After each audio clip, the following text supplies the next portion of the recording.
Good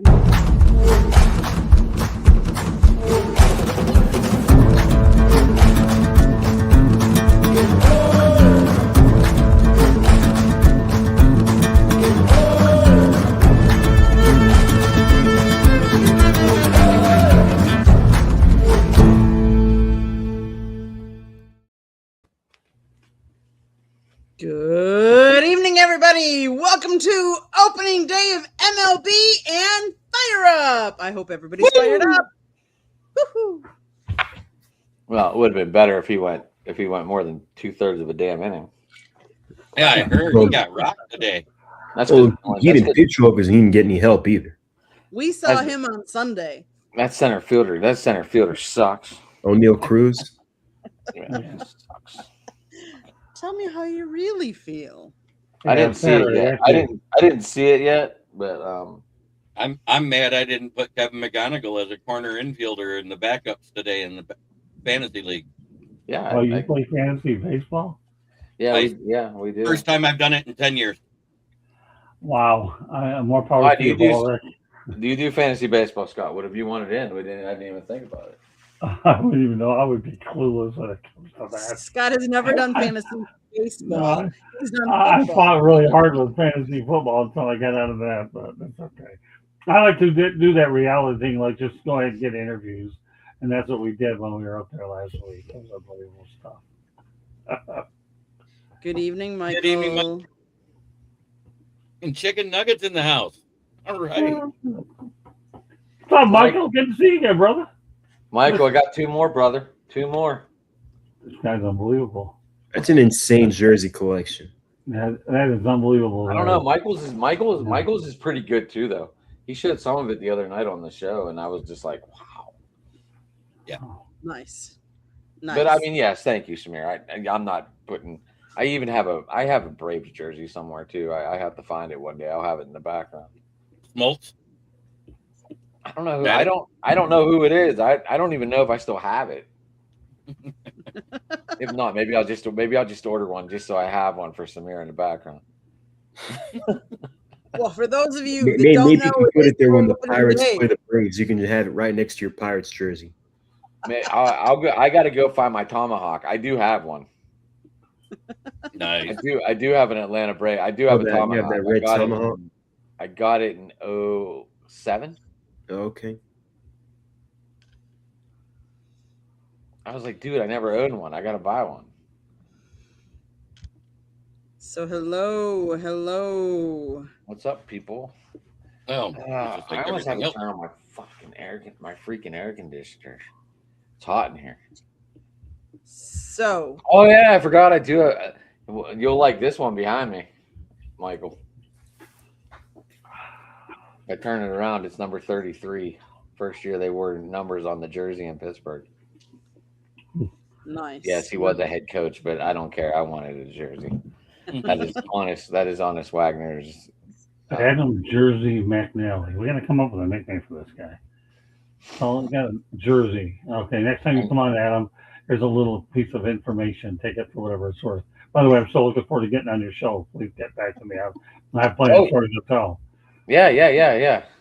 And let me know. I'll figure it out for you.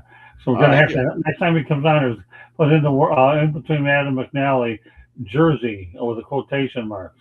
Okay, Jersey McNally. We'll see. People kind of know that already because I got all those jerseys in the back. Yeah, but no, people on this network don't. We need to make you. We got to give your own identity in the country club. Adam Jersey. I thought I had a hidden Paul Skeens. I thought I had a hidden Paul Skeens up there too. I don't know. I thought I did. Adam Jersey McNally in the country club. Great. Oh, and then there's my Maulers jersey. Your what? My Maulers jersey. Oh, Maulers. Okay.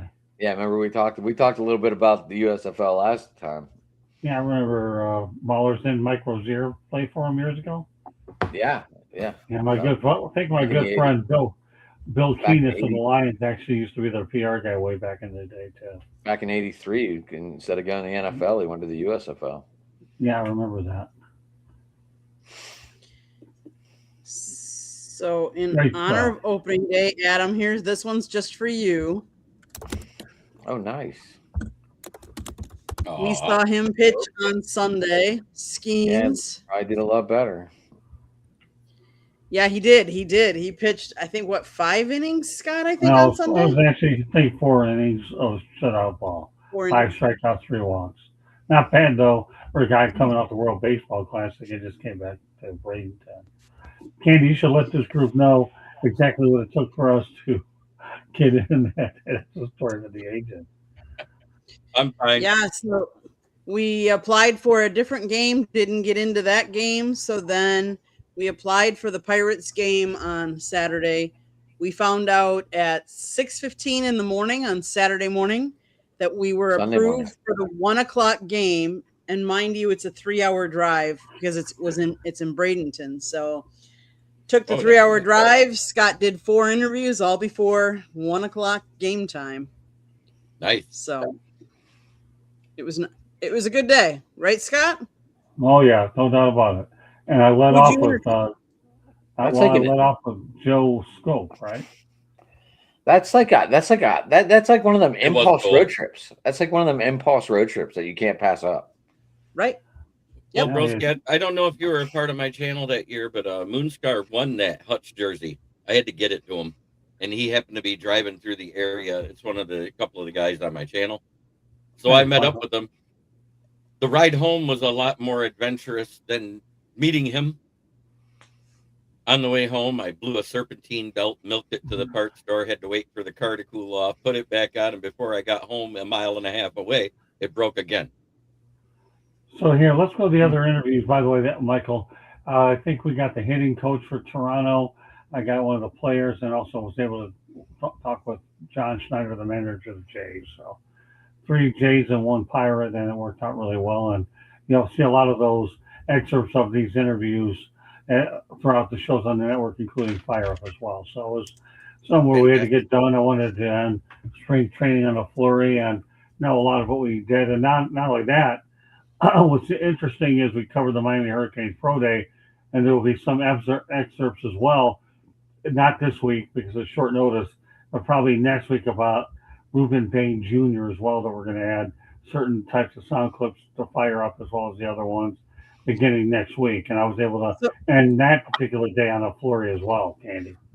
So Samir, Scott, getting you interviewed the Blue Jays hitting coach David Popkins. You interviewed manager John Schneider, and you interviewed center fielder Miles Straw. Oh, Yes. Oh, really? And The ex Cleveland guy, Miles Yeah. Straw. He was one of my favorites. I was strong. yeah, he's a good kid too. And he's he's a really nice Samir, guy. I think you're being called a professional actor, Mm-hmm. Where? Chris Kattan. And then Chris, who on is that? Monday, I don't know. we I drove was hoping you. I was hoping you might have knew because I I have don't. no idea who that is. Night that at the the guy- Roxbury. I think they're Is that talking the night about the you, Adam. Roxbury? Yeah, that guy. They're talking Night about the you, Adam. Roxbury? Which one? Will Ferrell and The other guy, the shorter one. oh, you never seen it, Samir? You got to go back and watch Night at the Roxbury. Or go watch them acting the fool on Saturday Night Live. Yeah, on the best of. they do the skits on the old, like back when it was funny. It's starting to get back to it though a little bit. In case anyone hasn't noticed, Saturday Night Live's starting to go back to like its original stuff. It's starting to get a little funny again. Yeah. Not that I'm up that late, but yeah. Dude, Miles Straw was awesome in Cleveland. I was disappointed to see him go. Won a Gold Glove. Mhm. He's a nice guy too. He really is a super nice guy. Well, since everybody likes Miles Straw, what we're going to do is in the next week or two, Candy's going to dig up some bits down and put him here in the country called the Fial.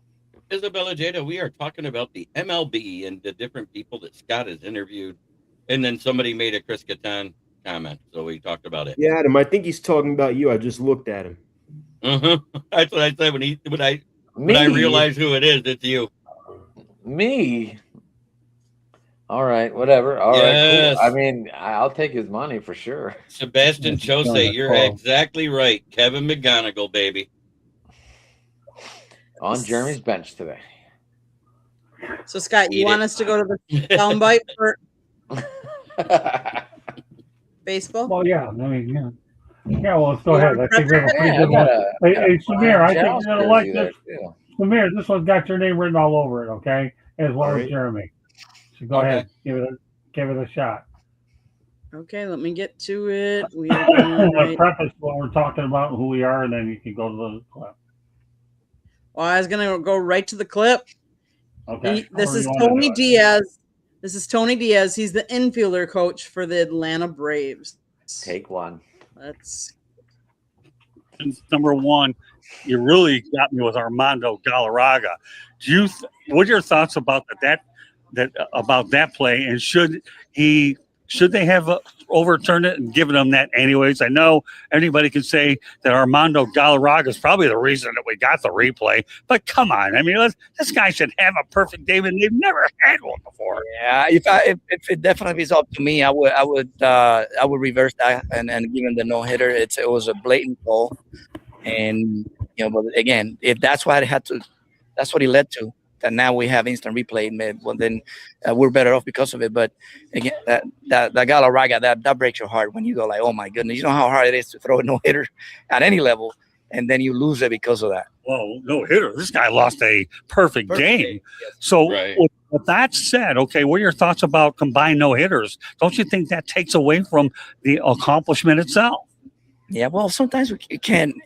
Yeah, it can take away a little bit of the accomplishment, but at the same time, it's our responsibility is to make sure that our guys are healthy, and we don't want to put our guy in jeopardy just because we're trying to get that no hitter. Get a combined no hitter. It's probably feels as special. Okay, and my So what Well, do you there you guys have it. think? Nice. I love what he Nice. said about it. But yeah, you corrected him. No, that was a perfect game. Yeah, I thought it was a no hitter too. I know No, it was a no. Mm-hmm. Oh, And what do you think about we're talking about the combined White no-hitter? Sox blown call, right? That's what we're talking about. Yeah. Talking about the Tigers blown Yeah. call Tigers. at first base. Would have been a perfect game. Oh yeah, when Jim, they were playing the White Sox, Yeah. right? Yeah, they were. Mm-hmm. Yeah, and that hit. He was clearly out by a foot. Yeah, exactly. More than a foot. All right, Jeremy. You know I'm gonna I'm ask just the tough telling you, Jeff question, Hardy Edward. was Come wrong. on, man. You know I'm gonna ask that tough question. Don't worry, that was nothing compared to some of the other ones I hit these people with. That was just the appetizer. Wait till you get to the main course there, Edward. Great stuff. Jeremy, you're And down there's for the more Jeff Hardy on our one, channel What? of that Don't worry, interview. Edward. The Jeff Hardy Tonight look. you're- Yeah. Hey, Edward, tonight's your night to be Yeah. on this show. I got a couple more coming. We just set you up with baseball because we had Samir wearing that Atlanta Braves hat and to make sure that he got a coach from there. And don't worry, Samir, I got plenty more coming your way, brother. We just wanted to start off with the one was about the imperfect game. All right, don't worry, Edward. Stick around. Candy's got a couple more coming your way. So I'd be remiss if I didn't talk about my Brewers because they won today pretty big. And yes, I know it's over the White Sox, but Oh, never mind. 20 We play. strikeouts. Opening day franchise record, 20 strikeouts today. Mizorowski pitched, and everybody was wondering, was he just a one season wonder or what? 5 innings pitched, 2 hits, 1 earned run, 3 walks, and 11 strikeouts. So that was an opening day new franchise record for the Brewers. So, and the first pitch was Jordan Love and Jordan Stoltz, who won the Olympic gold in speed skating, both from Wisconsin, or Wisconsin sports. So that would be my Brewers. Anybody want to talk about their opening day of their team today? Woot, woot. Jeremy, your surprise special is up 2-0 right now over the Dodgers.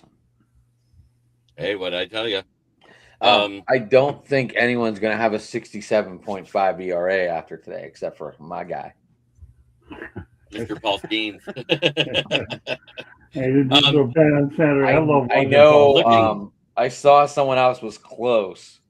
They had a 57 ERA. I don't know I forget who it was. I was looking through stuff earlier. Obviously, I Wow. worked today. Got my booty whooped at work today. It was fun. So- But I saw someone else had a 57 ERA, so I didn't feel so bad. It was probably the White Sox guy though, after giving up 11 runs to the Brewers. So everybody that thought that Tariq Skubal wasn't going to come out and play as good because they saw that one game that he gave up the home run on a perfectly timed swing. Because you remember, hitting's timing, pitching's upsetting timing. So every now and then those guys are going to hit one what's called on the screws and get that solid hit. Today versus a very good Padres lineup that they just lost the 3 of them on that lineup in the WBC. Tariq Skubal goes out, goes 6 innings, 3 hits, and 6 strikeouts, no earned runs, no walk. So he picked up right where he left off. But the guy that I'm impressed with is Kevin McGonigal. 4 of 5, 2 runs scored, 2 RBIs. I wanted him called up last year. I was banging the table for him. So the reality. one piece of news that I did want to go ahead, Scott. You go ahead. Well, the thing about it is, Jeremy, in baseball, they didn't bring him up last year, but you also bring him up this year. You have to talk about service time when you bring a guy when he comes Right. eligible for free agency. So now you don't have to worry about that. You bring him up at the beginning of the year, and all of a sudden they don't have that. Nowadays, everything comes down to money and business anyhow. And in the end, yeah, could they have used him? Yeah, I think somehow a tendency to work out. But baseball, when it comes to financial, becomes more magnified than most because of the free agency and no salary cap. If they'd have brought him up at that free range in September where it wouldn't have counted as a whole year against him is what I was talking about, to bring him up to the playoffs, because he plays shortstop and third base. And both Javi Baez and Cole Keith during the entire playoffs were a hindrance to that team. True, but by the same token, he also has a full spring training in his pocket as well. He's ready to come out of the gate. So there's a lot of different ways you can look at it. I'm not saying what you're saying is wrong. I'm trying to look at it from both sides.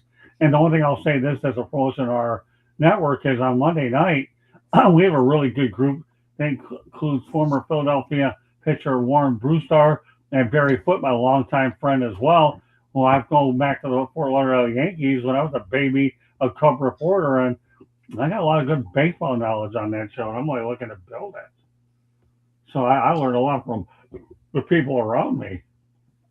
As I say, it was 2-0 Arizona. Andy Page just did a 3-run shot. I'm glad I left him in. The one other piece of news that I would bring out for any of the Brewer fans, if you did not already hear or not, Jackson Chourio was hit during the World Baseball Classic, and they thought it was just a soft tissue damage, but actually he has a fractured left hand, and he is out 2 to 4 weeks to start the season. Yeah. Hey, Mike, Barry Foote and I, just so you know, we go back to 1983 when he managed the Fort Lauderdale Yankees, Mike, and Barry and I have been friends since then. I mean, I'm 42 years, and Barry, I spent more time in his office when he was a new manager in the minor leagues, and now I asked him if he minds coming with me on Monday Night Talk Baseball. I said, I'll come on, do anything in the world for you. That's how close we are. I mean, him and I, Michael, are as close as two people can get. Barry is unbelievable. And Candy will tell you the admiration that Barry and I have for each other, right, Candy? About how close Mike and I are. And it's just so great to have him on Monday Night Baseball with us. They have a good group everywhere. Insights. Patty, I'm expecting to see pictures on Jeremy's show on Saturday. Yeah, well, unlike Patty you guys, has my email. opening day isn't until tomorrow. My opening day isn't until tomorrow. So The Braves didn't play today? No, they host the Royals. We've got Chris Sale and versus Cole Reagans for Kansas City. Cole Reagans got is the decent. Royals. Chris Sale's a lot better, in my opinion, as a pitcher when he's healthy. Oh Because yeah, he has that. That's the only thing knock you can really say on Chris Sale is he has that tendency to miss a quarter of a season every other season. So I hope he stays healthy for you, because I think it'll help the Braves out a lot. Because other than Ronald Acuna Jr. and a couple other players, to me it just doesn't seem like there's a lot of bat consistency on that roster. Yeah, well, Hey, Mike. By the well, way, honestly, Mike, I'm sorry to interrupt. If you want to see Barry Fuchs, just join us at 8 o'clock Eastern Time Monday night on our network. Get to see Barry on there for an hour and change. Sorry to interrupt, but so that way you see Michael Edwards, and Barry is my actual co-host for that show. So go ahead. I'm sorry to interrupt y'all. I just want to make sure that he got that piece of information. So I'm sorry, whoever I interrupted. Go ahead. Was that you, Samir? Yeah, we were talking about Atlanta. Okay, go ahead. I'm sorry.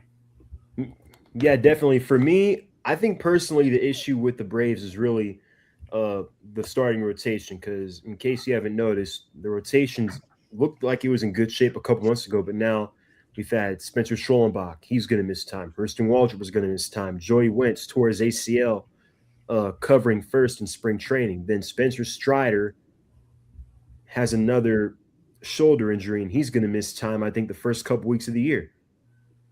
So now those are 4 major injuries to our pitching staff before we even get out of spring training.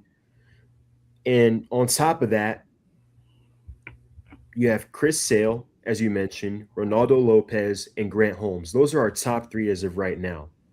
All 3 of those guys, either last year or at some point, maybe multiple times, some of them have missed significant time due to injury. And then for your 4th starter, you got Bryce Elder, who, as I mentioned last week, you're either getting 6 innings, 2 earned runs, or 2 innings, 6 earned runs.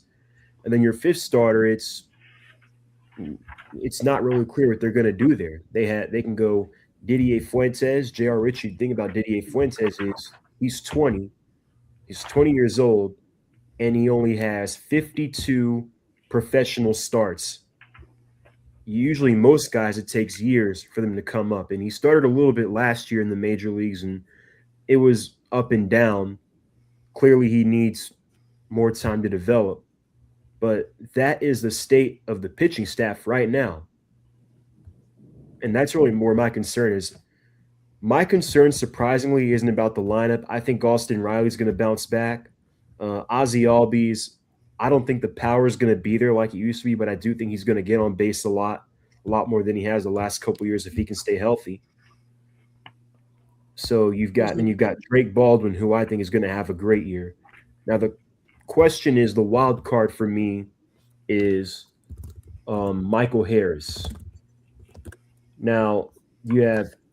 And it feels like every year we've said where this is the year where he's going to break out of the plate. He's going to put, 6 complete months of all-star level hitting at the plate.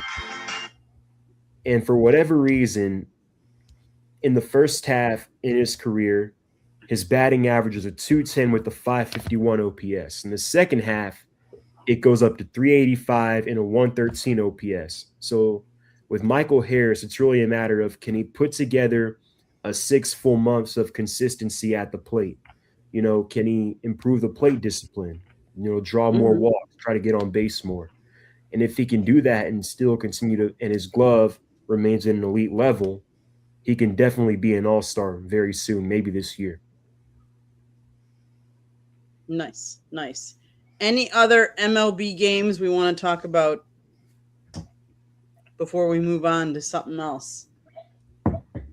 Okay, since nobody is jumping at the gun, let's talk a little March Madness because it's going on right now. We have 4 games tonight.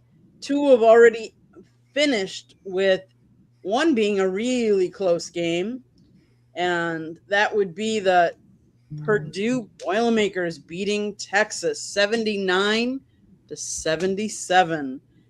And then an upset, I would say, 9 beating a 4. Iowa beat Nebraska. Although Nebraska hasn't, this is what, I think their first NC2A, they got their first win in the tournament before that, but now they are finding themselves from on the outside watching. Look at Michael. Iowa is the 9 seed, lowest Big Ten seed to ever make Elite 8. Great stat, Mike. Thanks.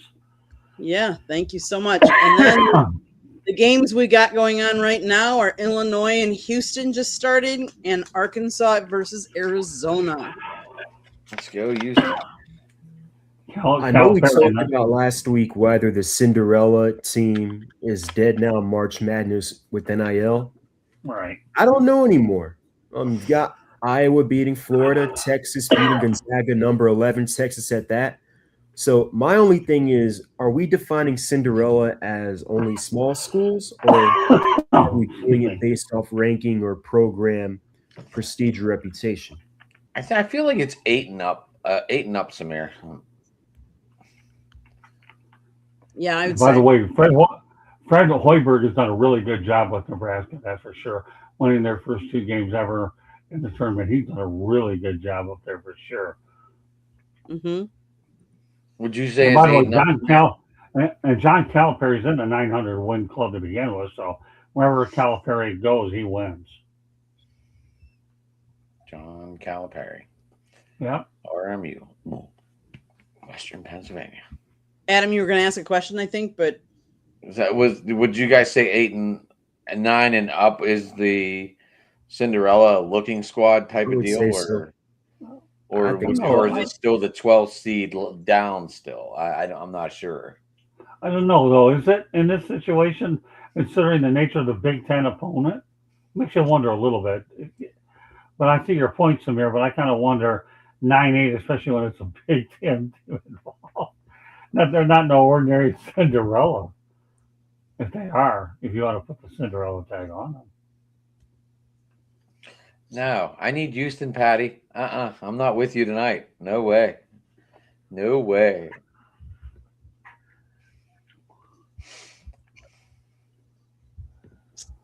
and It's early. I don't It's know. only Is best 2-0, coach right? Izzo or Sampson? By the way, Calvin Sampson actually turned down the Illinois job many years ago when he was at Oklahoma. I read that a little bit earlier. But he had a chance to go ahead, and he ended up going to Indiana. We all know how that didn't turn out too well, but he made his way back into college basketball after 5 years of being out of the NCAA. And now he's facing Illinois, the team that he turned down. Interesting storyline there as you watch that basketball game.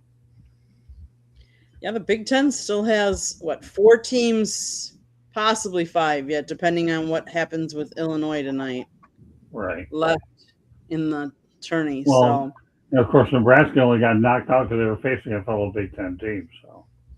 Oh yeah. Understand that, but they're out just like Wisconsin's out. Neither No, one of I'm them just, yeah, but I'm just saying that when you go head to head, one of them's bound to go. You're welcome, Mike. Actually read that today. I knew it was coming on here. I had to give you guys something different that I haven't had on my other show. Just so it happened to time out really well, Michael. I feel like I'm out of sync today. I didn't really watch anything today. I feel like I'm totally out of sync. I'll be honest. Oh, you're fine, man. You're fine. I just feel like I'm off today because I have 170 packages delivered today. I didn't have time to pay attention to anything. I understand that. I worked today too, so. And we didn't have air conditioning at my branch today, so it was 83 degrees inside. That was pretty steamy. I work too. I do my mental labor here trying to come up with all these top-notch guests and all these things. You'd be surprised how much fast talking goes in to making sure we bring them on a real upcoming network, right, Jeremy? I'm telling you, tell me how many times Bulrick has met so many interesting people, right, man? Oh yeah, lots of them. I work my angles, right, Bulrick? Right. Yes, sir. There you go. That's okay, so who's winning the Illinois-Houston game tonight? Around the horn. I'll go first, Houston. Houston.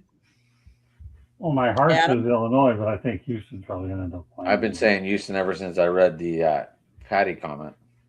Okay, Arkansas, Arizona. Jeremy. Arkansas. Scott. I got to go Arkansas too. I'm writing the Calipari. Adam. For my tournament upset, this would be a major upset. Okay. Samir? I chose Houston. No, Arizona, Arkansas game. Oh, Arizona, Arkansas. I got to go with Arkansas. Ooh, Everyone's leaving that one seat out of it. I love it. Okay, tomorrow night, St. John's versus Duke. Is Duke getting their point guard back tomorrow? I'm going to go Duke. I don't know if St. John's can take on Duke. I mean, they got a good team and they've been on a hot streak, but hot streaks end. Is Duke got their guy, one of their two Don't guys. care. coming They've back been tomorrow? winning without him.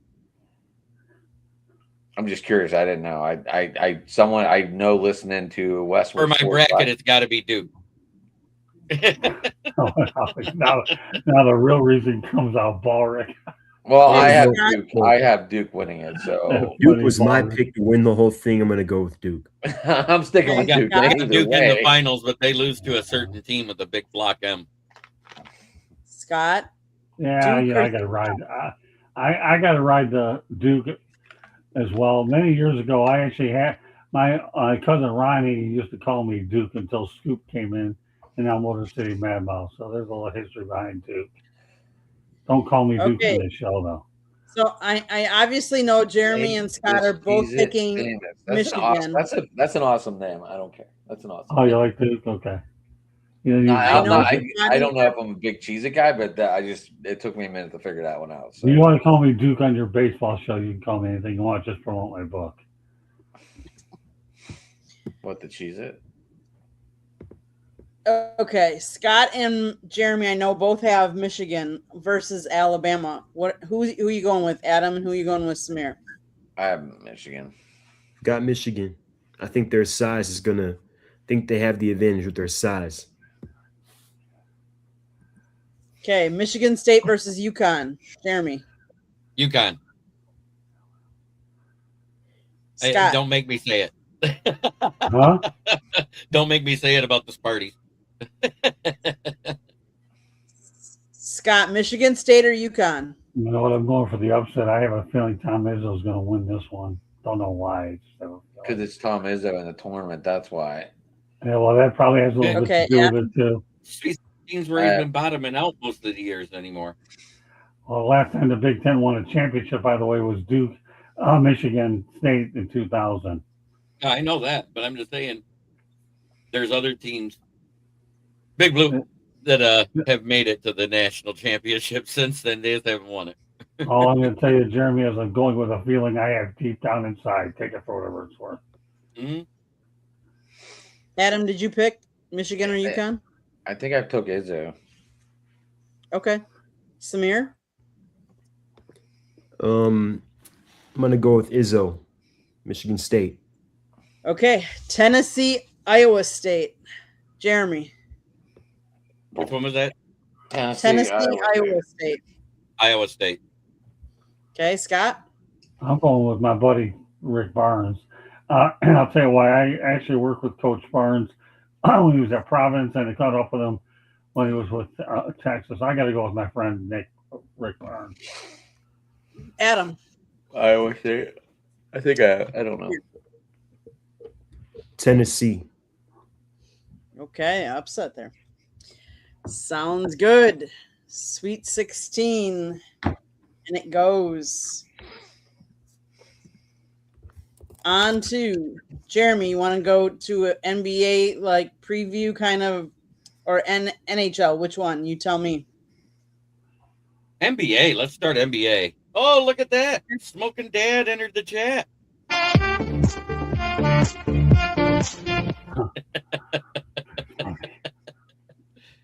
Hey, I do that because I was raised around music with my dad. He was a DJ. He would go and DJ parties, dances at schools, including did my homecoming dance in my sophomore year of high school. So it's the only one that actually has a groove on it on my soundboard. That's funny. Okay, NBA preview. Jeremy, you taking the lead there? Oh, God. Which one? We're on NBA, right? You got to take me Yep. to take the lead. You're awful. You're the one that wanted this topic. Come on now. I know, but I'm not the best basketball guy yet. But the Pistons are doing well. They won again tonight, 108 to 129. I think they're still one of the best teams in the East. They're the number one seed. Yeah, they're the number one seed and clinched playoffs already. Yes. Yeah, we clinched it when we won our 51st game. Mm-hmm. Going without But, Cade Cunningham too. Yeah. Doing it without Cade Cunningham is huge because this is a big thing. And I think it's Monday is when he gets another MRI to see how that's doing. Okay. I'm praying for the young man because he did have a slight punctured lung. And the fact he made those 2 free throws on that foul where he got the punctured lung when he fell on his rib, his elbow was under his ribs when he fell on it. That's what caused it. It wasn't a broken rib or anything like that. The fact he sat up there and shot the 2 shots, then walked off the court and passed out. What constitution this kid has. Yeah, that's surreal. Mm-hmm.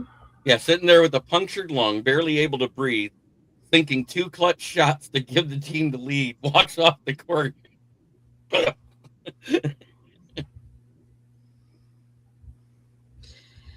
Anyway, so in the Eastern Conference, Pistons, Celtics, Knicks, Cavaliers, Hawks, and then the Raptors. Those are the top 6. Next, 76ers, Miami Heat, Charlotte Hornets, and Orlando Magic.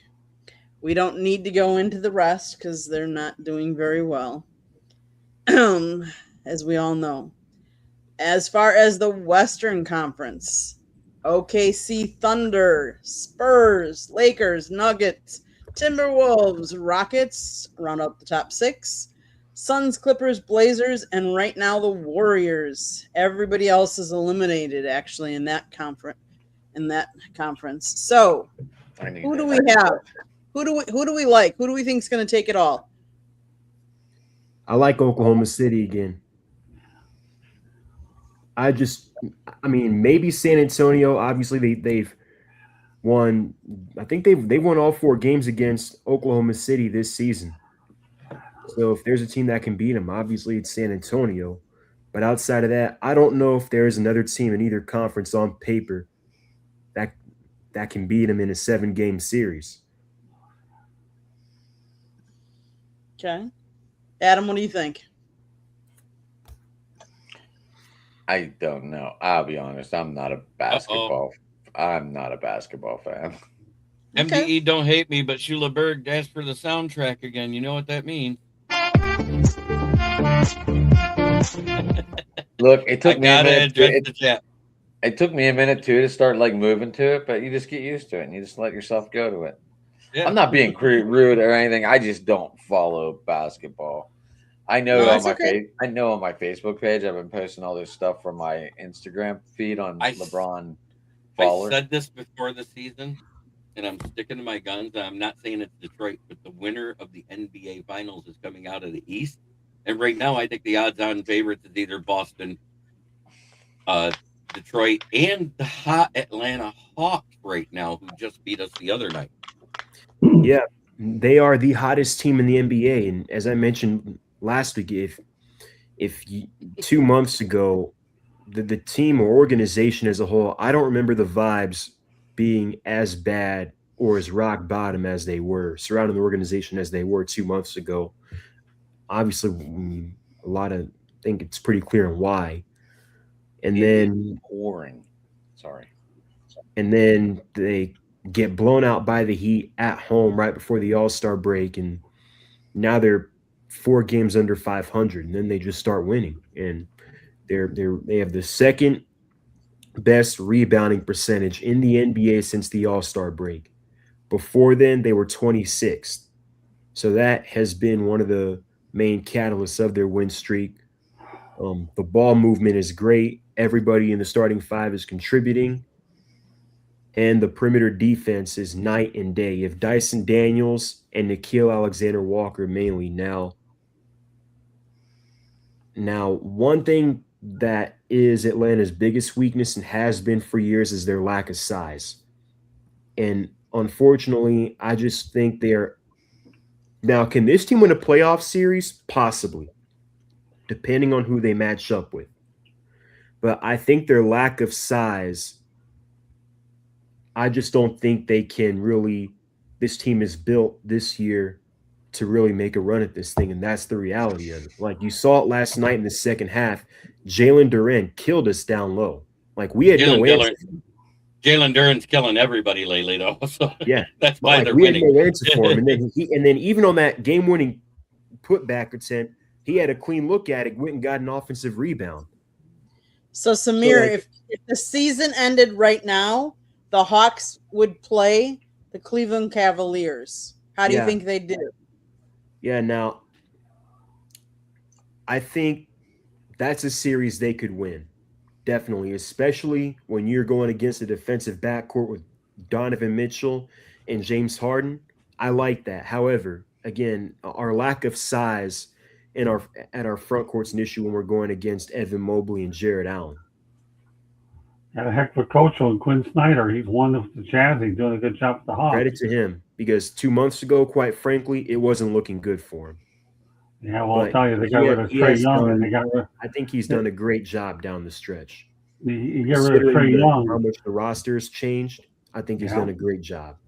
Got rid of Trey Young, shipped him out to Washington, and as a result, maybe you took somebody out of the locker room that was toxic, and now he's got him playing team ball, from what I hear. I mean, I will admit, I am probably the biggest Trey Young defender you'll meet. Like, Mm-hmm. I think considering what he did for the franchise and for the city, like, you can't negate that. He is the Right. second best player in Atlanta Hawks history. Took us to Game 6 of the Eastern Conference Finals in 2021. Not even Dominique Wilkins did that. Joe Johnson definitely didn't do that. And you consider the teams they had put around him after that playoff run, they did not surround him with the right pieces. And when they did try to make an all-in move, they ended up sending 3 first-round picks for another ball-dominant guard, DeJounte Murray. So you consider what he did for the city and the franchise. I mean, when the Hawks traded him, I'm just thinking, like, we went ahead and lost 4 in a row right after that, and we got blown out in all 4 of them. I'm like, man, this is rock bottom. The Hawks are going to be really bad for a long time, because it was similarly 1994, and it's a kind of a different scenario. 1994, they were the number 1 seed in the Eastern Conference, and Michael Jordan was playing baseball that year. They traded Dominique Wilkins when they were the number 1 seed, and they were irrelevant up until Joe Johnson got there. So it's kind of like when you trade a player like that, your thought is, where's the franchise go from here? What's next? Right. When is the next time we're going to get a player of that caliber in this town? And I didn't know if Jalen Johnson, I always thought Jalen Johnson was an all-star. He should have been an all-star last year had he not gotten hurt. Right. But he has 100% taken that next step from, okay, this is an all-star, to, okay, this can be the face of the franchise. Look at what he's doing at 24. I think the sky's the limit for him if they can build this thing around him the right way. And it's set up for them this offseason. They've got that new Pelicans. They're going to have the highest between the Pelicans and the Bucks lottery pick. So they can end up getting a really good player out of that. And then they're going to have a lot of money to spend in cap. So, again, as I mentioned, they need to get a new starting center. I like Onyeka Okongwu, but if you're going to seriously contend, he can't be your starting center. Well, I'll go back to what I said before. You have a heck of a coach. Anytime you have a heck of a coach in Quinn Snyder, great coaches can elevate the play of certain players, and that's what you have. He's a wild card for East. Be thankful to have this guy. He's good. He And has done a great job. I like Steve Holman Sr. too, my good friend, who, by the way, who makes it all look like nice music. The broadcast. So, Scott, who do you got going in the NBA? Now, I don't know if I can give you a pick to see who's going to win it all. But in the West, it's hard to go against the San Antonio Spurs. Wembanyama is a tough stop. And like Samir pointed out, they got the best of Oklahoma City, 4 times? They've won all 4 of them. Right? So, what? And they've done a good job post Greg Popovich. I mean, if you're going to make me go out on a limb in the East, I'm going to go with the Pistons. They're winning without Cunningham. What happens when they get him back? and they overcame those suspensions because of the unfortunate situation. And now you got Duran back, and you have a lot of good pieces. And JB Bickerstaff is a wild card there. Heck of a coach. Far cry from Monty Williams way back when, who they're still paying not to coach. So let's turn our focus. Scott, why don't you introduce the next two videos you want? Let's start with your Michigan guy. Yeah, I mean, we've got Benny, I think it is, Rayshon Benny. Good for your mock draft there, Jeremy. Anything you have. This kid's a good player, and he could find somewhere, and I had an opportunity to catch up with him over in Mobile at the University of South Alabama for the Senior Bowl. Take a listen to Rayshon Benny. Maybe his attitude will change a few draft boards. Go ahead, Candy. Roll the tape. Getting him right now. Here we go.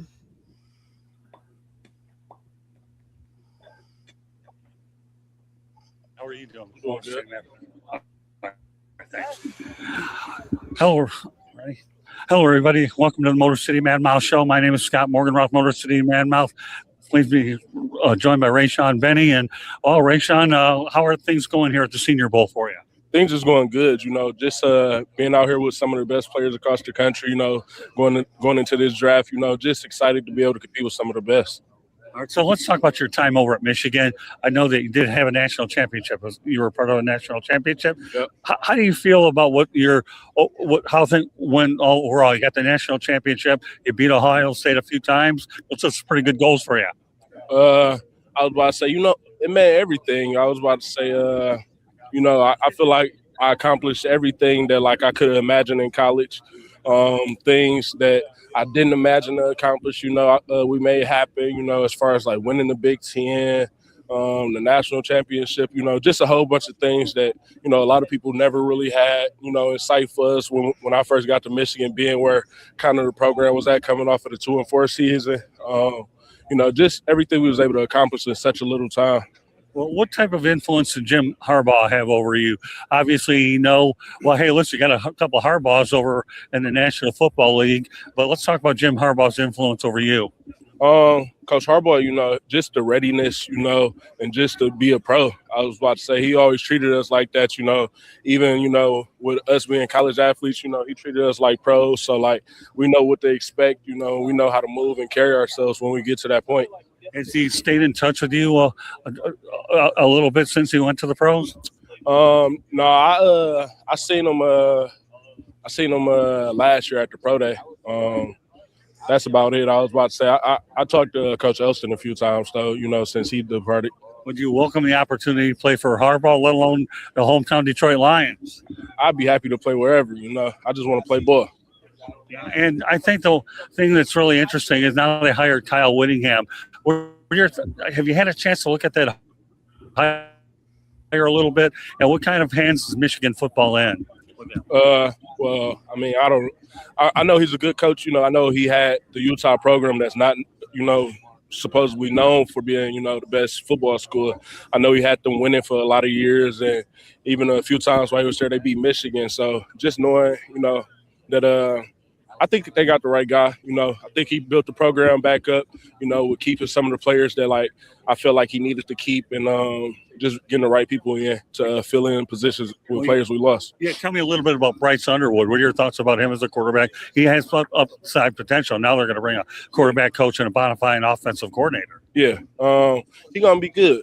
I was about to say, I'm glad that he got somebody that's going to be able to develop him and that's going to be dedicated to, solely trying to get him better every day. I was about to say, when his time comes, he's going to be the best player in the country. My final question, tell me a little bit about your game and how it translates to the NFL, and what can you bring to a team? I feel like I bring physical dominance. I feel like I bring a pass rush upside that a lot of teams probably don't know I have in me. I was about to say somebody that's ready to work. You feel me? I was about to say I could play all, across the line. It ain't solely one position I'm just at. I was about to say, I'm a gap filler. I was about to say I can fill in wherever I need to. Well, all I can tell you is I wish you nothing but the best in your career. So being on the Motor City Mad Mouse show at Michigan Wolverine. And the last thing I was going to mention that came to my mind, was it a thrill for you to be able to play for a program which is the all-time winningest program in college football, number one at the top? I'm sorry, say that one. Say it, Ian. Say it. The all-time winningest program in college football history. Yeah, I was about to say it feel good, being, a part of the best team in the country, and just with such the history that the university got, we got a lot of things to brag about, going to Michigan, being a Michigan man. Well, you're a Michigan man, so am I, so it's great to meet you here in Mobile. Thank you. All right, let me play off of Michael's question. If you memorize There you the have it. questions, yeah, that's fine. I'm going to answer Michael's question. Do you memorize the question she wanted to ask, or do you just flow off of the vibe you get from the players, coaches you are in the moment with? Well, that's an excellent question. I want to make sure. And some of the stuff in I booked the lessons from microphone, but the way I can answer that best is, yes, I do flow off the players a little bit, do a little bit of knowledge on them, but yeah, I think it's more the experience factor, Michael, having done it so long that there's certain type of questions that you ask certain types of people, and then you go ahead with the follow-up. So it's not anything that many years ago when I started in the business, I used to prepare questions in advance, and there are sometimes I will use what we call a index card like this, this size, depending on who I'm with. And you're only going to have 5 or 6 questions depending on the subject matter. In his case, I did it all off the top of my head based on experience. And of course, if I need to research somebody I know I'm going to get, I'll have my mobile phone just to review them. But for the most part, I just do it off the top of my head and go ahead and draw my experience to do it and not feel comfortable after 47 years in the business. Michael, great question. I'm glad you put that out there. And a lot of my secrets are in lessons from the microphone. And Katie will go into the book later. But thanks for bringing that up. I appreciate it. Mm-hmm. I wasn't sure if Yeah, Patty was feeding you questions through the microphone into your earpiece. No, that'd be- Great. Yeah, I don't know. You want- Janice, too. Preface the next soundbite, Scott. All right. Well, let's see. Who do we have here? We got. Diego Pavia. Oh yes, Diego Pavia, people. Oh, you ever heard of Johnny Manziel? Guess what he has? The same attitude. Exactly. There we go. Here we go. Let's go. Let's You're welcome, go. Michael. We're going to share this one. Deal with him knowing that he's been through the rigors. Wait. Diego, I have a question about Johnny Manziel. I know you had a little bit of an interaction with him. What was that experience like with you to try to deal with him, knowing that he's been through the rigors before? And obviously, was there any knowledge that he could pass on to you that would help you as you transition to your NFL career?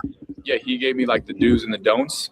And he gave me some advice that would stick with me in my life. He was just like, hey, if you really want this, like, you got to pour your all into this, And so that's some of the advice that he gave me is just like, I wouldn't say he didn't say like, don't be like him, but like, just do as he says, not as he did. And he knows my goal. He's a close friend of mine. He's always here to give me advice. So I'm super thankful for him, like just going out of his way, checking up on me, making sure I'm doing good. He's just someone who, I looked up to since a little kid, and now he's like one of my homies. So that's cool. Diego, There So you there go. Do as Any I comment, say, questions, or not as I comments? do. So let me ask the crew here the question. Okay, let's go back to this. Any questions or comments about the Rayshon Benny one? Let's go around the horn. Jeremy, go ahead. What did you pick up out of that interview? It sounds like Johnny Manziel said, hey, I screwed my life up. I did not apply myself. That's what you need to do. That's what without him saying the words, that's what I heard out of that interview. And what about the one before, Rayshon Benny out of U of M? The guy's a good player. I see him as more of a mid-rounder. He's going to go somewhere between 3 and 6. And that's just because there's better talent. He's a good player. Don't get me wrong. This defensive tackle, the linebacker room, and probably offensive line are some of the deepest rooms in the draft we've seen in a long time. In the wide receiver room, it isn't very top heavy, but it's deep talent wise. Guys like that get you to the Super Bowl, by the way, when you go 3, 4, and 5. Not the worst Oh thing. yeah, And those you are were the with- rank and file guys. We talked about this Right. before. Yeah, we did. And you were at the NFL draft with me in Detroit, and obviously you did a whale of a job with your show. And I made sure that I gave you plenty in your ear as to how this whole process works. Because I've seen the NFL draft on many different levels. One, I've seen it with the Jaguars, the Lions, and of course now I have an opportunity to cover the live event where it was at. So, Adam, what are your takeaway with the last couple of interview sound bites I gave you? I thought they were good. I was paying attention to more of how you asked the questions. I wasn't really, because we're all on that end of getting into questioning and how they're supposed to be, I asked, I guess. Sometimes when people ask direct questions, you get that stutter, and that's when you ask them a good question. I feel if they stutter, because it's not everything they game plan for. Like everything wasn't snap, snap, snap, snap, snap. Like you could see the pause, so you knew it was a good question because they actually had to use their brain and think about it. Right. But yeah, definitely I'm with Jeremy on this one. Sounds like Johnny is saying don't party your ass off like I did and get kicked out of football. Which it's funny because his pro comp coming out of college is Johnny Manziel. Right. Yeah, but I like, you know what though, I like your perspective. He was a good football player though. He was good in college. Right. But Adam, I like your perspective, how you study the way the question is coming out, because you're obviously in this industry, and I'm sure you have aspirations to talk to some of these people. If you can draw off other people in the business, it gives you a much better opportunity to shadow that individual. I appreciate that. Samir, what about you? Yeah, I found Pavia's interview pretty interesting. Okay. Because I remember last week we were talking about, he's been hanging out with Johnny Manziel. You initially think the worst of that, but then when you listen to that interview and how he answered the question and a different perspective on it, it's like, that you think of it differently. You think of it as someone, who knows what it's like to have it all, lose everything, basically hit rock bottom, and essentially have to rebuild his life from that standpoint, because he was effectively, as you mentioned, kicked out of the NFL. Basically someone who's been through that, kind of passing that advice to someone who he sees, in his opinion, has the potential but just needs direction. What about the first interview that I conducted with Rayshawn? Any takeaways? The first interview I thought was pretty interesting. I think, as Jeremy mentioned, I know I've seen him in a lot of mocks as a mid round pick, mainly day 2, day 3. I'm sure that a lot of the environmentalists are going to be pissed. Just to let everyone know, they tore down about 100 trees today around Pittsburgh just so more people could fit into the city. Yeah, I saw they're closing schools. All schools are going remote. Wow. They're trying to cram 1 million people into this place, and I don't know where. Well, yeah, because I'm assuming they're going to have. So is the draft going to be like inside Heinz Field? I have no idea how this is being set up. I have no idea. Like I imagine they're going to do it at the Point. That's just me, because that's like probably the widest angle. But then again, you have a stadium that can seat 68,000 people, but then you got is going to be nowhere, which is going to be nowhere near enough. So I don't know. I have no idea where they're going to fill these people. They said it's primarily centered around the I don't even know what stadium that is. ACRISURE. That's Heinz Field. That's Acrisure. Is that the North Shore and Point State Park? So yeah, Point State Park is where the fountain is downtown, where the 3 rivers all meet. I don't know where they're going to put all these people. I have no idea. By the way, Mike, thanks again for the comment about the answer and the respect. Much appreciated. I have so much respect for you. It's unbelievable. I've only known you a couple shows. Thanks. Scott, I gotta send you my conversation with Mike McHenry. Sure. You But, probably really? No, Kim, Mike McKenny with the Pirates? the Fort and Red Sox and Yeah, Colorado. Yeah, I'd love to see that. And actually, him and I are contacts on LinkedIn. I have to get back to him. But thanks for bringing that up. He's awesome, dude, and he's an awesome conversation. He's it's really hard to get him during the regular season. I'll be honest, but I don't know if he can. I don't know if he can come on a show like this anymore because him and Greg Brown do a podcast. So I don't know what their contract is on that. So I don't know if he's allowed to be a guest on other podcasts or not anymore. Good to know. That's kind of like what he told me the last time I talked to him. So best shot at him is getting him in person. Yes, way better in person for sure. I like doing those in person ones too. I think they're a lot of fun. No preparation, everything just rolls off the top of your head. I mean, don't get me wrong. I feel like this is in person too, but we all know it's not. But I mean, sometimes it's the closest you're going to get. No, but you're 100% right. There's not if you're at the event, then you stick a microphone in front of his grill, then you're in person. But I can appreciate where you're coming from.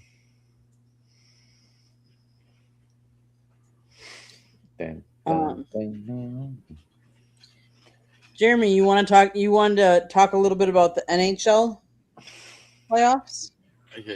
Yeah, because it's looking like it's happening again, Scott. What we thought wouldn't happen. Do you know what I'm talking about? Yeah, the Red Wings are laying an edge. Yeah, the Red Wings collapse. It's happening again. I mean, they got 84 points. I don't think they'll fall past the Leafs. I think they'll make the last playoff team. But my God, they were first until 2 weeks before March? Dude, Buffalo's on fire. Well, my friend Ted Colfin, who covers the Wings, said it's going to take 100 points just for them to get in the playoffs. So, and I go back a long way with Teddy. He's a good friend of mine. We only got most teams have 10 games left, right? Yeah, I mean, I'll say one thing. Let's look right now. I do miss Metro Detroit because I had a good relationship with a lot of PR people. I really do. But but I love South Florida. Don't get me wrong. But the relationship professionally I had with a lot of those people there, especially with what I'm doing now, I could really hit grand slams all over the along with all of what I'd have there. But I'm not by any means knocking what I have in South Florida because it's a different type of experience getting big events and spring training things like that. Screen. Puppy. See, the problem is the Red Wings are not getting in regulation wins. They're, despite having the 84 points they got, their regulation wins have been kind of bad. Well, they've been them in the backside before, and it's doing it again. Right now, they need to get points at all costs. Is what they need to do. Can't lose any more games. Yeah, and they can't go to overtime and split with some because they play about 3 of the teams that are right there around them. You can't only get 2 points and give them 1. You've got to win in regulation. Yeah, you're right. Dirty South. Marcus hits the house. And Sidney Crosby got injured again tonight. Wow. Adam. I know. I'm looking into it right now. Oh. It's a left leg injury or perhaps an ankle injury. Of course, you didn't think I was going to read that and not look into it. Look into it right away. Yeah, that's big news. I know a lot of us. I was even watching the game. I didn't even see it. Well, I mean, I caught a glimpse. I was picking up the jerseys. I caught a glimpse of the game. Let's rephrase this.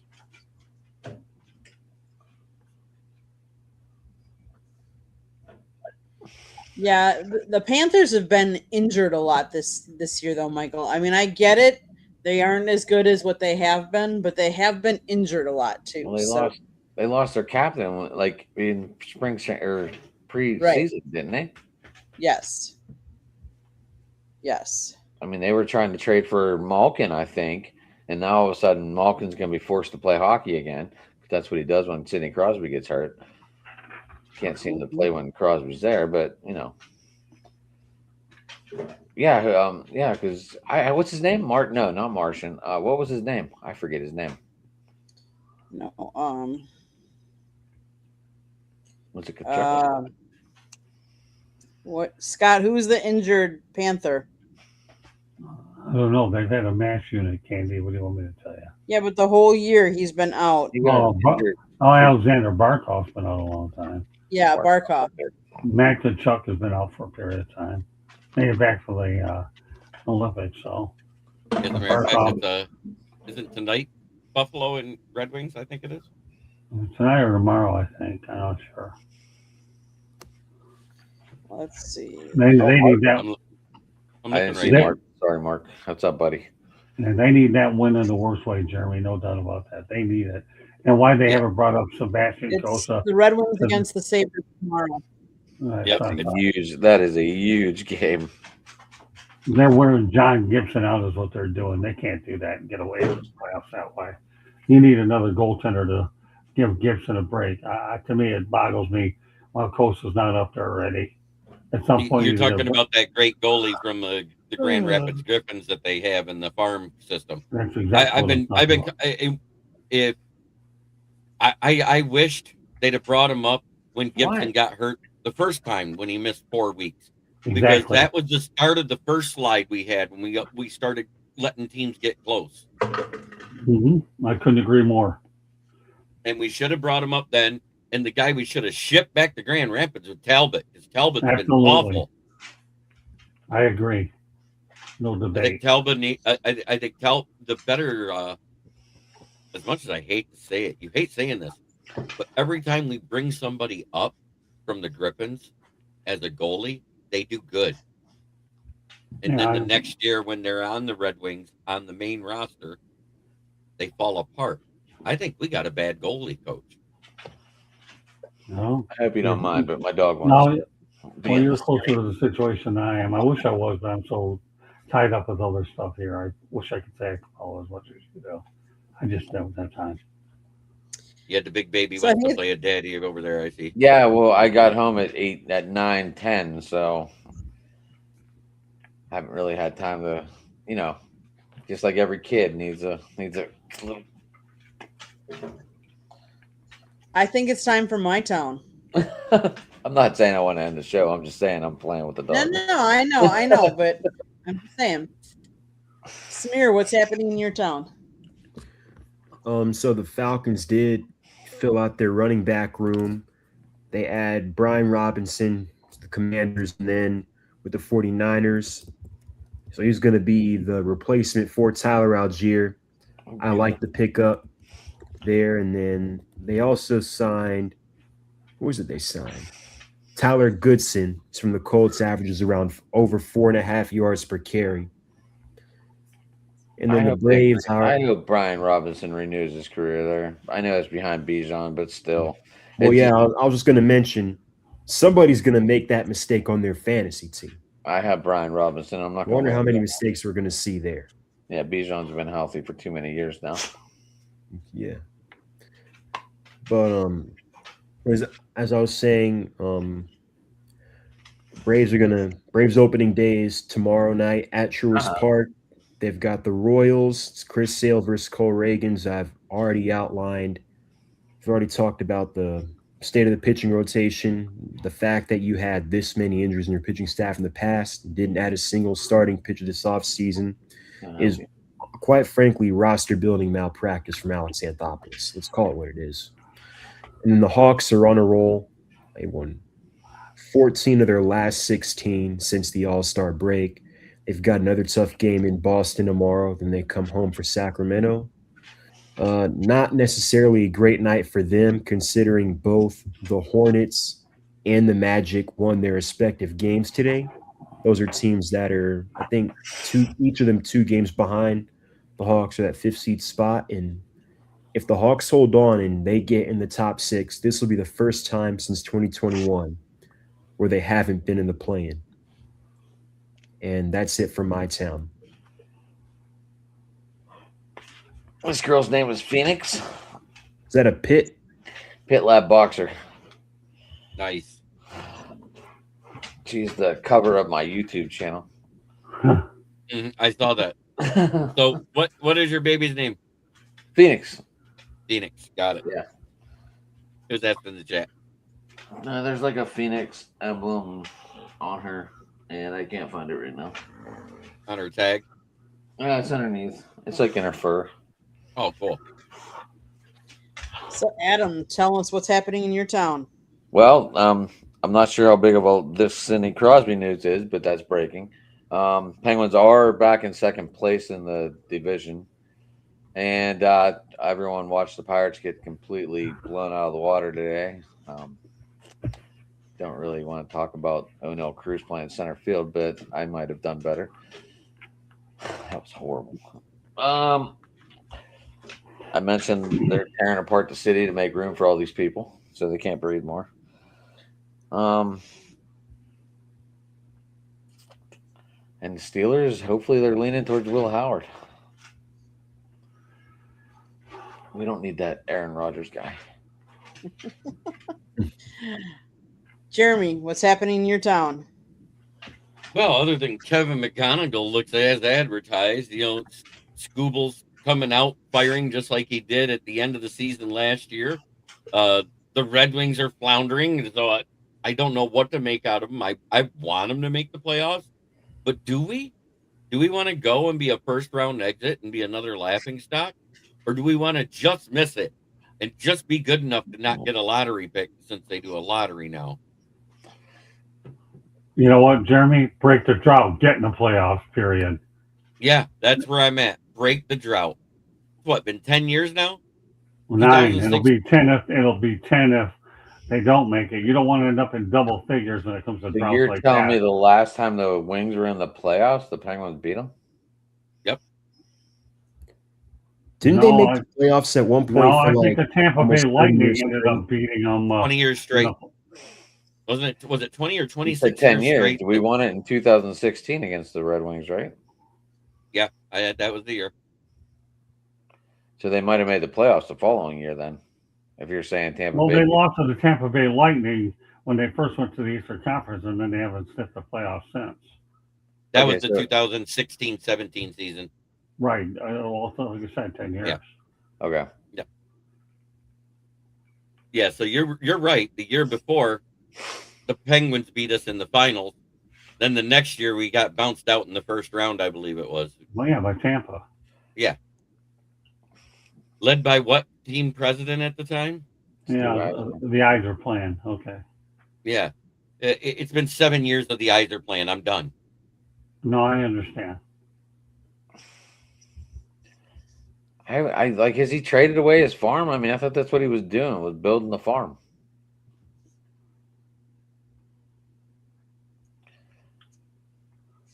Yo, hockey guru of Detroit.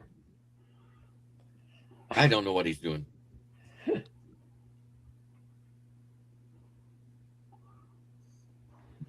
What's up, Candy? So, Scott, what's happening in your town? Oh, Nova Southeastern University. If you haven't heard about them, Division II team basketball won their 100 straight home game. Unbelievable. Probably one of the best basketball teams in the state of Florida, Division II. And this team here, if you haven't heard of Nova Southeastern University, Google them. Jim Crutchfield has done an unbelievable job out in Davie, Florida, which is a suburb of Fort Lauderdale. I hope to get back in touch with Jim Crutchfield and talk to him and bring him on the Motor City Mad Mouse show.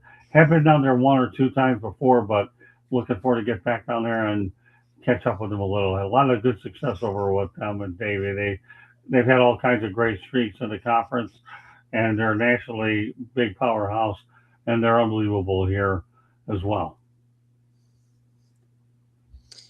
So, as far as my town, That's right. We beat the Sharks in Nashville. I'm sorry. I was thinking 2009 where they played back to back. I'm sorry. I will talk about. Let's see. Obviously, I talked earlier. Brewers won their opening day at home. It marked the 25th anniversary of them opening Miller Park, and the first year when they opened Miller Park, they actually had George W. Bush throughout the first pitch, which was the first time a sitting president had thrown out the first pitch in the whole state of Wisconsin. So that's was kind of special. For those of you that are hockey fans, obviously you know that Wisconsin does not have an NHL team, but as some of you may know, the Wisconsin Badgers, a good hockey team. The men's team advanced in the NC2A playoffs, and the women just finished winning the championship for the NC2A, which they have done 3 out of the last 4 years. And the year they didn't win, they took second place. And if you knew this or not, 4 of the ladies that played on the play for the Badgers actually played on the U.S. Olympics team and won Olympic gold. So within like 30 or 45 days, they won Olympic gold and the NC2A championship.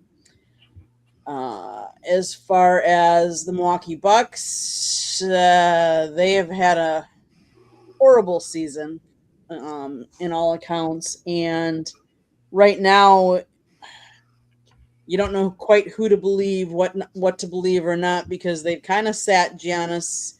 He does have an injury right now, but they disagree on should he play the rest of the season. Giannis wants to play. The Bucks don't want him to play because they still, I'm guessing they think they can trade him.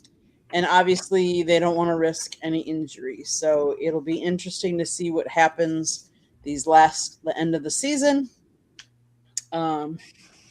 Michael, you saw George Bush throw first pitch at Cincy Reds opening day. Yeah. And actually, I didn't see it, but I actually snipped pictures because they showed pictures tonight that Miller Park has, as all of you may know, it has a retractable roof.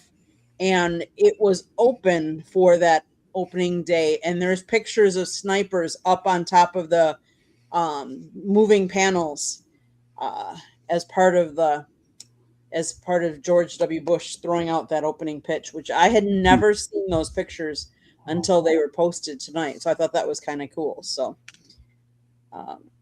anything else you guys want to talk about? I mean, Illinois and Houston, that game is a real close game. It's 24-22 at half is what I have. And Arizona's up on Arkansas 54-43 at half is what I've got. This camera angle's throwing me off. I feel like I'm like on a diagonal wave. Anything else, Scott, on your mind? On my mind, keep watching the network. I got a lot more at my bag of tricks, and especially that Wednesday show. Steve Ballesteri and I have a lot of fun talking about non-sports stuff. And you're talking about a guy who's going to be writing the foreword for my next book. Steve Ballesteri and I, we have such a blast on that show. It's ridiculous. Well, I enjoy the other ones we do as well, but that one to me is a lot of fun. Scott, why don't you tell us a little bit about what we did on Monday? Monday night, we got baseball people. No. What did we do this past Monday? This past month, oh yeah, okay. We had an opportunity to go out there and hit the Miami Hurricanes Pro Day, is what we do, and some of that content will be here on Fire Up as well as some of the other shows across the network. Who did you get to ask questions of? Ruben Bain Jr. One of the top prospects coming out of Miami this year. Yes, you got to ask him questions, and it is already up on the YouTube. So anybody want to go, they can go look at our YouTube channel because the interviews. We'll take you're getting presidential nominees over there. We'll take some excerpts off that interview and put it on there as well. Here on this show as well as every other one. Yep. But that was pretty cool going down there. We got to see him run like the 40, all the guys, all the prospects. I think there was like 14 prospects. They ran the 40, ran some other drills. We got to see Carson throw to some of his wide receivers. They said over 100 NFL scout/team that were down here. You got a picture, Scott, with Frank Wright. We know Jeff Halfley was down here. There was a bunch of other NFL people down here as well. So that was pretty cool. But great seeing you again, Michael. Great stuff, man. Always good to see you when I come on. Yep. Thank you, Michael.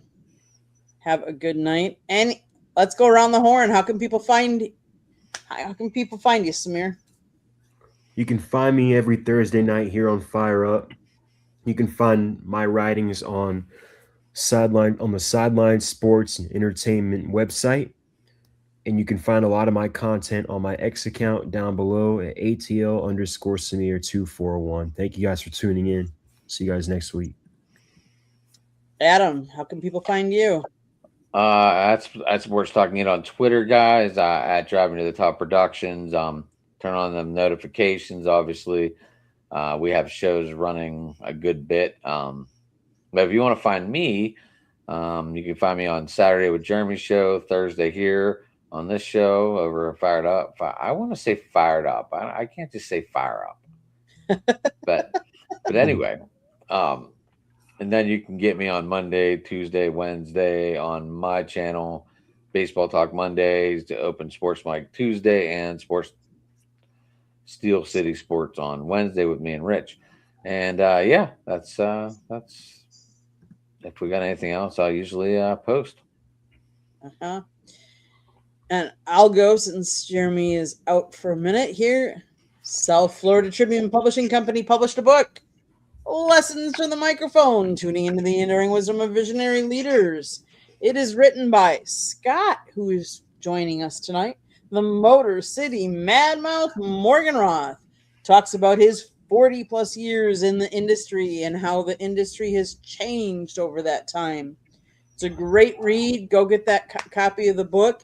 It also has a picture of young Scott with a young Muhammad Ali, young Scott with Tommy Lasorda, young Scott with the real Rocky. Get the book today. It's available on Amazon, Barnes & Noble, Kindle, Google, and Apple Books. The audio book is also available out there. There's a link on our website, www.southfloridatribune.com, where there's a plethora of great content. So go check that out. Samir writes for us. Jeremy writes for us. Scott writes for us. Adam does not write for him. No, not yet. I've been hinting at him, but I don't have time, unfortunately. Time is a painkiller for me. It is. If you like to listen to podcasts, you can find us wherever you get your podcast. If you see the red subscribe button in that lower right-hand corner, that means you have not yet subscribed to us. I don't know what you're waiting for. Just click it, like us, share us with all your friends and family, and then turn on that notification so you're notified every time we go live. Monday nights is baseball night here. Tuesday nights is football. Wednesday night, Scott does a Motor City Madmouth show, which is a one-on-one interview show that he does, and he's been doing it with him and Steve Ballesteri. Great show. And then Sports Exchange is on at 9 o'clock on our YouTube channel. Thursday nights preceding this show, Scott has Sports Wrap, which they're either talking frozen pond or grass field. Basically, it's either hockey or soccer, depending on who's on the show. And then, obviously, we wrap it up here tonight on Fire Up. You never know what we've got up our bag of tricks. We normally talk all sports, but you never know. We might throw in an unusual topic here and there. We could have talked about the cornhole murder. Yeah, exactly. Yeah. We did the other night. And then it went to that other. And then we went off the rails, but it was funny. Yeah. Otherwise, if you ever want to advertise or be on one of our shows, just email us, southfloridatribune@gmail.com. We would love to have you. We love all the people in the chat. Love all the comments. But yeah, turn on your notifications so you're notified every time we go live. And then one last thing I would like to ask everybody. Not only do you support us, but we ask you to support all our talent on all of our different shows. Many of them have their own YouTube channels, and we're all helping each other, supporting each other, and we'd ask that you support them as well. Jeremy, how can people find you? Well, you can find me right here on the South Florida Tribune channel on YouTube every Thursday night. You can also find me on my channel. I had to think for a second. Don't find me. It's been one of those days. But you can find me on my channel, which is KCB Sports Network, where I talk about the Lions, I'm talking about the Tigers, and pretty soon I'll be talking about basketball and hockey too. Awesome. Well, Jeremy, you want to end us because that's where we're at in the show. Absolutely. Try every day to be a better person than you were the day before, because that's the only way to make the world a better place. It starts right here inside yourself. Much love to everybody. Have a great week. Enjoy March Madness, and we'll see you back here next week if we don't see you before. Good night, everybody.